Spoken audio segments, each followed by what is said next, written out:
నమస్తే. ఈరోజు మరొక విద్యా సమాచారంతో మీ ముందుకు వస్తున్నాము. ఆగస్టు 11న నీట్ పీజీ ఎగ్జామ్ జరగనుంది. నీట్ పీజీ 2024 సంబంధించిన పరీక్ష రద్దు చేసిన 13 రోజులలో మళ్ళీ కొత్త తేదీలను national board of examinations in medical sciences ప్రకటించింది.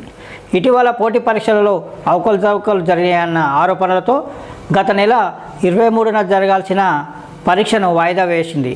మళ్ళీ ఈ పరీక్షను ఆగస్టు 11 నిర్వహించాలని నిర్ణయం తీసుకోవడం జరిగింది.